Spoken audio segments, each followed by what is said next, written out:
Une chaîne alimentaire, c'est une suite de relations alimentaires entre différents individus d'un même écosystème. Par exemple, si j'entoure ces êtres vivants, eh bien, ça constitue une chaîne alimentaire. Les graines sont mangées par le lapin, qui est mangé par le renard, qui peut être mangé par le loup. Ça, c'est une chaîne alimentaire. Ce qui m'intéresse avec cette animation, c'est de vous montrer qu'il existe beaucoup de chaînes alimentaires et qu'elles sont toutes interdépendantes. On parle à ce moment-là de réseau alimentaire. Alors, on retrouvera d'ailleurs des termes dans ce réseau alimentaire qu'on a déjà vu avec la chaîne alimentaire, c'est-à-dire qu'il existe en bas de la chaîne alimentaire les producteurs, ce sont les plantes, qui ont juste besoin de minéraux et de soleil et d'eau pour se reproduire et croître. Et ces végétaux, ces producteurs vont être la source de nutrition, les aliments pour les herbivores, qui eux-mêmes vont être mangés par les carnivores. Il peut y avoir même différents niveaux d'herbivores et de carnivores.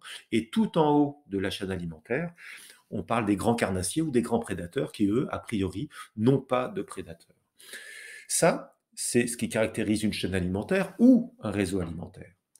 Ce qu'il faut bien comprendre, c'est que quand on vient perturber ce réseau alimentaire, eh bien, même si on le perturbe très localement, par exemple, imaginons que je fais disparaître les chenilles. Les chenilles ont disparu pour une maladie ou parce qu'elles ont été trop chassées, ou quelle que soit la raison, eh bien, il faut bien comprendre qu'avec le temps, cette chenille, même si elle fait partie d'un écosystème ou de certaines chaînes alimentaires bien précises, elle va en fait avoir une influence sur tous les éléments de cet écosystème. Par exemple, quand on voit cet exemple de réseau alimentaire, on pourrait se dire, mais si les chenilles disparaissent, ça ne devrait pas avoir d'incidence sur la production des graines, par exemple, les graines qui sont ici. Et donc ces graines-là, a priori, il semblerait qu'elles n'ont pas de relation directe ou proche avec les chenilles. Eh bien, en fait, si. Parce que je peux très bien considérer que si je fais disparaître ces chenilles, j'ai une incidence tout de suite sur les souris et les grenouilles, comme on le voit, où il y en aura moins bientôt, parce qu'en fait, comme elles se nourrissent, grenouilles et souris, de chenilles, ben, s'il n'y a plus de chenilles, il y aura moins de grenouilles et de souris.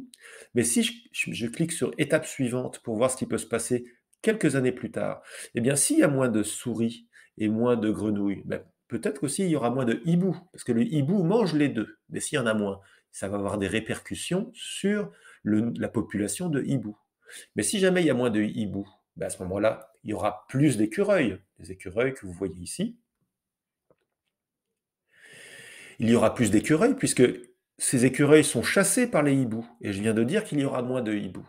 Mais donc s'il y a plus d'écureuils, eh bien, ils vont peut-être manger beaucoup plus de graines. Et dans ce cas-là, si je continue à attendre et que je continue à passer du temps dans cet écosystème, je vais m'apercevoir qu'à la longue, je vais peut-être avoir de moins en moins de graines, comme c'est le cas ici, parce qu'il y a de plus en plus d'écureuils, ou de plus en plus de lapins, et tout ça est peut-être parti du fait qu'il y avait plus de chenilles. Donc il faut bien retenir que dans un écosystème, tous les êtres vivants sont interdépendants. Et cela concerne les hommes. Nous sommes en fait un animal, nous faisons partie d'un écosystème puisque nous nourrissons d'autres êtres vivants. Et donc si on fait un impact trop important sur la biodiversité et que disparaissent des insectes, des pollinisateurs, d'autres grands mammifères ou d'autres mammifères ou herbivores, ça peut avoir une incidence à long terme sur notre propre existence.